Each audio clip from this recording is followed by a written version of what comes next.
What's going on, YouTube? Donnie here to show you how to do a cabin filter replace in a 2014 Toyota Sienna.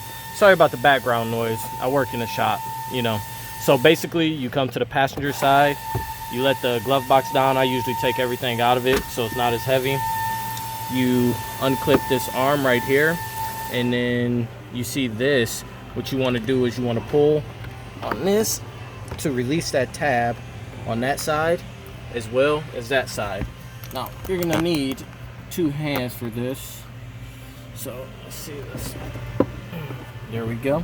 So once you pull, it releases that tab from being blocked on that side, and the glove box just sits down. It'll come undone from these little clamp parts there, and that's where the cabin filter is at. So you take this release tab, you hit that one, same on the other side, and the cover comes out, and there's the cabin filter right there. Let's see. Pull that on out of there. Now look at it. Just look at it. But no, then you just take the new one, make sure it's the same size, which it is. Then push the new one up in there. Very simple process right there. Obviously, the cap goes back up there. Clip that into place. You take this. Let's set the camera down. There we go.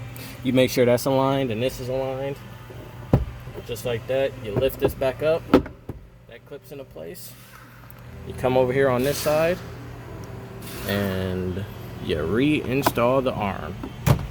And that's how you properly install a cabin filter on a 2014 Toyota Sienna. Whatever, minivan, soccer mom. Let's take the kids to practice. But if I helped you guys out, or girls, go ahead and boom, give me a thumbs up so I know I'm doing a good job, and I help somebody out, and subscribe if you like, and thank you.